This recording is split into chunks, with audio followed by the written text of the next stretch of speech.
ನಮಸ್ಕಾರ ಸ್ನೇಹಿತರೆ, ಗೃಹಲಕ್ಷ್ಮಿ ಯೋಜನೆಯ 23 ಹಾಗೂ 24ನೇ ಕಂತಿನ ಹಣ ಬಿಡುಗಡೆ ಆಗ್ತಾ ಇದೆ. ಹೌದು ಸ್ನೇಹಿತರೆ, ಆಗಸ್ಟ್ ಮತ್ತು ಸೆಪ್ಟೆಂಬರ್ ತಿಂಗಳ ಹಣ ಇದೀಗ ತಾನೇ ರಿಲೀಸ್ ಆಗ್ತಾ ಇದ್ದು, ಮೊದಲು ಈ 13 ಜಿಲ್ಲೆಗಳಿಗೆ ಬರ್ತಾ ಇರುವಂಥದ್ದು. ಟ್ರಯಲ್ ಕೂಡ ನಡೆದಿದೆ, ಯಾವುದೇ ರೀತಿ ತಾಂತ್ರಿಕ ದೋಷ ಕಂಡು ಬಂದಿಲ್ಲ. ಸೊ ಹಾಗಾಗಿ ಯಾವ ಮಹಿಳೆಯರು ಕೂಡ ತಲೆ ಕೆಡಿಸ್ಕೊಳ್ಳುವಂಥ ಅವಶ್ಯಕತೆ ಇಲ್ಲ. ಸೊ 2 ತಿಂಗಳ ಹಣ ಈಗ ಕೊಡಿ ಅಂತ ಹೇಳ್ಬಿಟ್ಟು ಕಾಯ್ತಾ ಇರತಕ್ಕಂತಹ ಗೃಹಲಕ್ಷ್ಮಿಯರಿಗೆ ಸಚಿವೆ ಲಕ್ಷ್ಮೀ ಹೆಬ್ಬಾಳ್ಕರ್ ಅವರು ಭರ್ಜರಿ ಗುಡ್ ನ್ಯೂಸ್ ಅನ್ನು ಕೊಟ್ಟಿದ್ದು, 2 ತಿಂಗಳ ಹಣವನ್ನು ಒಟ್ಟಿಗೆ ಬಿಡುಗಡೆ ಮಾಡ್ತಾ ಇದ್ದಾರೆ. 2,000 ಮತ್ತು 2,000 4,000 ದುಡ್ಡನ್ನಾದರೂ ನೀವು ಪಡ್ಕೊಳ್ತಾ ಇದ್ರಿ. ಹಾಗಾದರೆ ಬನ್ನಿ ಸ್ನೇಹಿತರೆ, ಎಂತಹ ಮಹಿಳೆಯರಿಗೆ ದುಡ್ಡು ಬರೋದಿಲ್ಲ, ಎಂತಹ ಮಹಿಳೆಯರಿಗೆ ದುಡ್ಡು ಬರುತ್ತೆ. ಸೊ ಈ ಎಲ್ಲ ವಿಷಯದ ಬಗ್ಗೆ ಈ ಒಂದು ವಿಡಿಯೋದಲ್ಲಿ ಚರ್ಚೆ ಮಾಡ್ತಾ ಹೋಗೋಣ. ಸೊ ಬಹಳ ಇಂಪಾರ್ಟೆಂಟ್ ಮಾಹಿತಿ, ನೀವು ಈ ಒಂದು ವಿಡಿಯೋನ ಕೊನೆವರೆಗೂ ವಾಚ್ ಮಾಡಿ ಸ್ನೇಹಿತರೆ. ಇಲ್ಲಿ ಮುಖ್ಯವಾಗಿ ಯಾರು ಸರ್ಕಾರಿ ನೌಕರಸ್ಥರ ಇದ್ರಿ, ಸೊ ನಿಮ್ಮ ಕುಟುಂಬದಲ್ಲಿ ಸರ್ಕಾರಿ ನೌಕರಸ್ಥರು ಇದ್ದಿದ್ದೆ ಆದರೆ, ನಿಮ್ಮದು ರೇಷನ್ ಕಾರ್ಡ್ ಇದ್ದಿದ್ದೆ ಆದರೆ ಖಂಡಿತವಾಗಲೂ ನಿಮಗೆ ಈ ರೇಷನ್ ಆಗಿರಲಿ ಅಥವಾ ಗೃಹಲಕ್ಷ್ಮಿ ದುಡ್ಡು ಆಗಿರಲಿ ಸಿಗ್ಲಿಕ್ಕೆ ಸಾಧ್ಯ ಇಲ್ಲ. ಇನ್ನೊಂದು ಸ್ನೇಹಿತರೆ, ಎಲಿಜಿಬಲ್ ಇರ್ತೀರಿ ಆದರೂ ಸಹಿತ ದುಡ್ಡು ನಿಮಗೆ ಜಮಾ ಆಗೋದಿಲ್ಲ ಅಂದರೆ ನೀವು ಅಕ್ಕಿಯನ್ನು ಮಾರಾಟ ಮಾಡ್ಕೊಳ್ತಾ ಇದ್ದೀರಿ, ಅಂಥವ್ರಿಗೂ ಕೂಡ ದುಡ್ಡು ಜಮಾ ಆಗೋದಿಲ್ಲ. ಹೌದು, ಕಾಳಸಂತೆಗಳಲ್ಲಿ ಅನೇಕ ಫಲಾನುಭವಿಗಳು ನಿಮಗೆ ಯೂಸ್ ಇದೆ, ನೀವು ಬಡವರು ಇದ್ದೀರಾ ಅಂತ ಹೇಳ್ಬಿಟ್ಟು ಸರ್ಕಾರ ನಿಮಗೆ ಅಕ್ಕಿ ಕೊಡ್ತಾ ಇದ್ದರೆ ಆ ಅಕ್ಕಿಯನ್ನು ನೀವು ಮಾರಾಟ ಮಾಡ್ಕೊಳ್ತಾ ಇದ್ದೀರಿ, ಹಾಗಾಗಿ ನಿಮಗೆ ಅಕ್ಕಿ ಸಿಗೋದಿಲ್ಲ. ಅದೇ ರೀತಿಯಾಗಿ ಗೃಹಲಕ್ಷ್ಮಿ ದುಡ್ಡು ಕೂಡ ಇನ್ಮೇಲಿಂದ ಸಿಗೋದಿಲ್ಲ ಅಂತ ಹೇಳಲಾಗಿದೆ. ಇನ್ನು ಒಂದೇ ಮನೆಯಲ್ಲಿ 3 ರಿಂದ 4 ರೇಷನ್ ಕಾರ್ಡ್ಗಳನ್ನು ನೀವು ಹೊಂದಿದ್ದೆ ಆದರೆ, ಸೊ ನಿಮಗೂ ಕೂಡ ಖಂಡಿತವಾಗಲೂ ಈ ಅಕ್ಕಿ ಆಗಿರಲಿ ಅಥವಾ ಇನ್ಯಾವುದೋ ರೇಷನ್ ಕಾರ್ಡ್ಗಳ ಬಗ್ಗೆ ಸಂಬಂಧಪಟ್ಟಂತಹ ಯೋಜನೆಗಳು ಸಿಗ್ಲಿಕ್ಕೆ ಸಾಧ್ಯನೇ ಇಲ್ಲ. ಕೇವಲ ಒಂದು ರೇಷನ್ ಕಾರ್ಡ್ ಮಾತ್ರ ಉಳಿಯುತ್ತೆ, ಅದು ಹಿರಿಯರ ರೇಷನ್ ಕಾರ್ಡ್ ಮಾತ್ರ ಉಳಿಯುವಂಥದ್ದು. ಸೊ ಹಿರಿಯರ ಮಕ್ಕಳು ಇರ್ತೀರಿ, ನೀವು ಅಣ್ಣ ಆಗಿರಲಿ ತಮ್ಮ ಆಗಿರಲಿ ಬೇರೆ ಬೇರೆ ರೇಷನ್ ಕಾರ್ಡ್ ಮಾಡಿಸ್ಕೊಂಡಿರ್ತೀರಿ, ಒಂದೇ ಮನೆಯಲ್ಲಿ ವಾಸವಾಗಿರ್ತೀರಿ. ಸೊ ನಿಮ್ಮ ರೇಷನ್ ಕಾರ್ಡ್ ಅಂತೂ ಖಂಡಿತವಾಗಲೂ ರದ್ದು ಆಗುವಂಥದ್ದು. ಸೊ ಮೊನ್ನೆ ತಾನೇ ಜಾತಿ ಗಣತಿಯನ್ನು ನಿಮಗೆ ಆಧಾರದ ಮೇಲೆ ನಿಮ್ಮಲ್ಲಿರ್ತಕ್ಕಂತಹ ration card, voter I D, ಅದೇ ರೀತಿಯಾಗಿ ನಿಮ್ಮಲ್ಲಿರ್ತಕ್ಕಂತಹ ಆಧಾರ್ ಕಾರ್ಡನ್ನು ತೆಗೆದುಕೊಂಡು ಕುಟುಂಬಸ್ಥರ ಸದಸ್ಯರು ಎಷ್ಟಿದ್ದಾರೆ, ಸರ್ಕಾರಿ ನೌಕರಸ್ಥರಿದ್ದಾರೆ, ನಿಮ್ಮ ಮನೆಯಲ್ಲಿ 4 ವೀಲರ್ ವಾಹನಗಳೆಷ್ಟಿದ್ದಾವೆ, ನಿಮ್ಮ ಆಸ್ತಿ ಪಾಸ್ತಿ ಎಷ್ಟಿದೆ, ಬಾಡಿಗೆ ಮನೆ ಏನಾದರೂ ಕೊಟ್ಟಿದ್ದೀರಾ, ಸಂಪೂರ್ಣ ಮಾಹಿತಿಯನ್ನು ಅವರು ತೆಗೆದುಕೊಂಡು ಸರ್ಕಾರಕ್ಕೆ ಒಪ್ಪಿಸಿ ಆಗಿದೆ. ಸೊ ಹಾಗಾಗಿ ನಿಮಗೆ ದುಡ್ಡನ್ನು ಕೊಡಬೇಕಾ ಬೇಡವಾ ಅನ್ನುವಂಥದ್ದು ಆಹಾರ ಇಲಾಖೆ ನಿರ್ಧಾರ ಮಾಡುತ್ತೆ.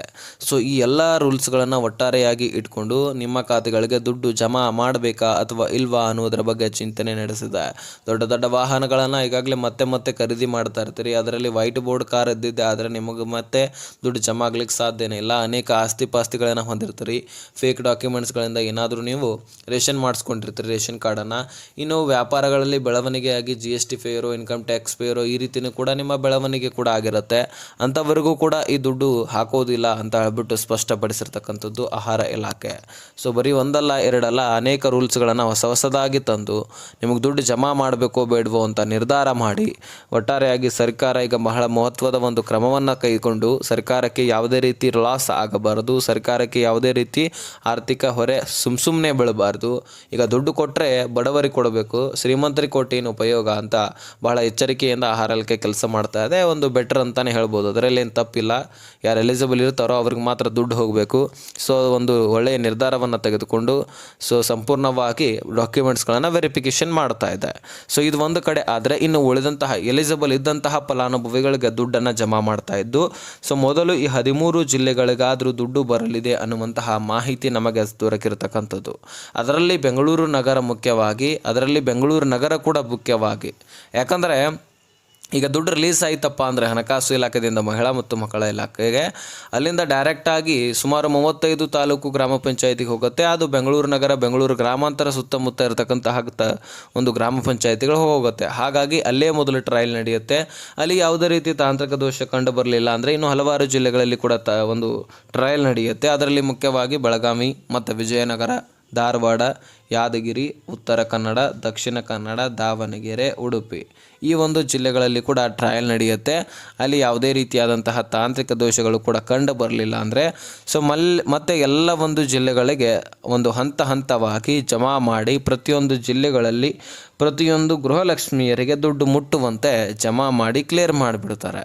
ಸೊ ಈ ರೀತಿ ಪ್ರೊಸೆಸರ್ ಇರುತ್ತೆ. ಇದು ಪ್ರತಿಯೊಂದು ತಿಂಗಳಿನಲ್ಲಿ ಪ್ರತಿಯೊಂದು ಕಂತಿನಲ್ಲಿ ನಡೀತಾ ಇರುತ್ತೆ. ಸೊ ಇಷ್ಟೇ ಅಲ್ಲ, ಇನ್ನು ಹಲವಾರು ಪ್ರೊಸೆಸರ್ ಇರುತ್ತೆ. ಅದನ್ನು ಈಗಾಗಲೇ ಸಾಕಷ್ಟು ವಿಡಿಯೋಗಳಲ್ಲಿ ಹೇಳಿದ್ದೀನಿ, ರಿಪೀಟ್ ಮಾಡೋದು ಬೇಡ.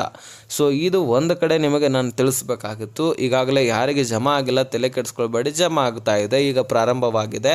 ಸೊ ಒಟ್ಟಾರೆಯಾಗಿ ನಿಮಗೆ ಜಮಾ ಆಗಿದ್ರೆ ಕಮೆಂಟ್ ಮಾಡಿ ತಿಳಿಸೋದನ್ನು ಮರಿಬೇಡಿ. ಈ ವಿಷಯವನ್ನು ನಾನು ನಿಮಗೆ ತಿಳಿಸಬೇಕಾಗಿತ್ತು, ತಿಳಿಸಿದ್ದೀನಿ. ಅರ್ಥ ಆಗಿದ್ರೆ ನೆಕ್ಸ್ಟ್ ಟೈಮ್ ಆಯಿತು ಒಂದಿಷ್ಟು ಲಿಸನ್ ಕಾ ಬಾಯ್ ಬಿಡಿ ಫ್ರೆಂಡ್ಸ್.